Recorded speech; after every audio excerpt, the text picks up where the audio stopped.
Chhatarpur police अधीक्षक अगम जैन के निर्देशन में यातायात प्रभारी बृहस्पति साकेत द्वारा छतरपुर शहर में संचालित एम्बुलेंस चालकों की बैठक ली गई। बैठक के दौरान एम्बुलेंस चालकों को उनके कर्तव्यों के प्रति सजग और सचेत रहने के लिए समझाइश दी गई तथा उनके दस्तावेज जैसे लाइसेंस, फिटनेस आदि चेक किए गए। एम्बुलेंस वाहनों का भी निरीक्षण किया गया और वाहनों में मौजूद सुरक्षा संबंधी उपकरणों की जांच की गई एवं सभी एम्बुलेंस चालकों को शपथ दिलवाई गई कि उनका कार्य एक जीवन रक्षक का है। यह परोपकार का कार्य भी है।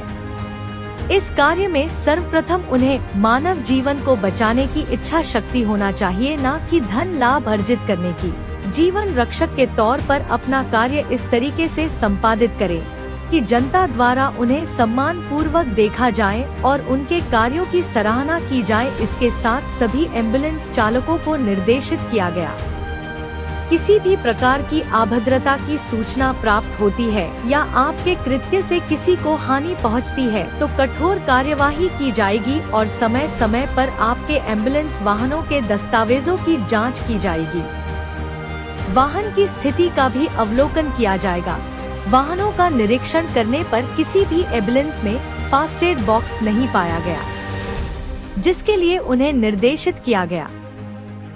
सर, आज आपके द्वारा एम्बुलेंस चालकों की बैठक की गई, उन्हें किस प्रकार की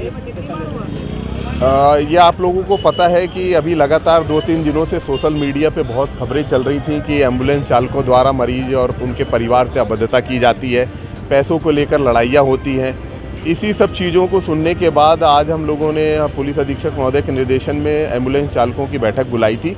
उसमें मैंने उनके वाहनों को भी बुलवाया था, उनके दस्तावेज चेक किए और जो कमियां पाई गई उनमें सुधार के लिए निर्देशित किया गया और उनको जो उनका मूल काम है कि भाई वो इतना महत्वपूर्ण काम कर रहे हैं, एक जीवन रक्षक के तौर पर वो काम कर रहे हैं। दुर्घटना होने के बाद या किसी परिवार में कोई अचानक घटना हो जाती है तो व्यक्ति एम्बुलेंस को कॉल करता है, इस उम्मीद से कॉल करता है कि वो आएगा और उनको समय पर पहुंचा देगा हॉस्पिटल ताकि उनकी जान बच जाए।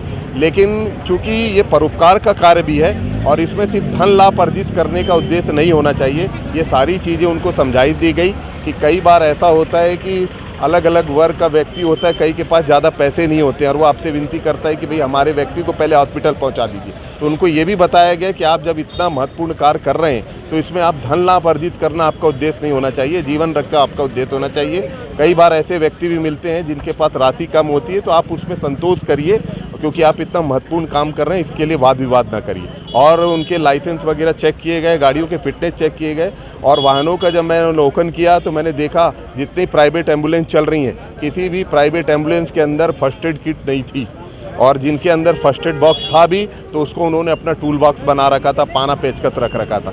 उनको बेसिक जानकारियां भी नहीं थी कि किस तरीके से ऑक्सीजन सिलेंडर को ऑपरेट किया जाता है, क्योंकि आपको पता है इन प्राइवेट एम्बुलेंस में पेशेंट्स के साथ उस मौके पे नर्स नहीं जाती या कोई ऐसा कंपाउंडर नहीं जाता, जो चालक ही उस समय नर्स का काम करता है, चालक ही उस समय कंपाउंडर का रोल प्ले करता है। तो उसको बेसिक नॉलेज होनी चाहिए प्राथमिक उपचार की कि क्या हमारी गाड़ी में सामान रखना है, क्या चीज़ें रखना है। किसी भी एम्बुलेंस में कॉटन नहीं था, रुई नहीं थी, पट्टी नहीं थी कि वो कुछ उनकी मदद कर सके। ये सारे निर्देश दिए गए हैं और उनको इस बात के लिए हिदायत दी गई, सख्त हिदायत, कि अब लगातार आपकी गाड़ियों पर नज़र बना के रखेंगे। अब किसी प्रकार की अभद्रता, किसी प्रकार की सूचना में कठोर कार्रवाई होगी। खबरों का सिलसिला लगातार जारी रहेगा। ताज़ा अपडेट के लिए जुड़े रहिए उमा एक्सप्रेस के साथ। दीजिएगा इजाजत मन्नू रैकवार और पूरी टीम को। तब तक सब्सक्राइब कीजिए उमा एक्सप्रेस को। नमस्कार।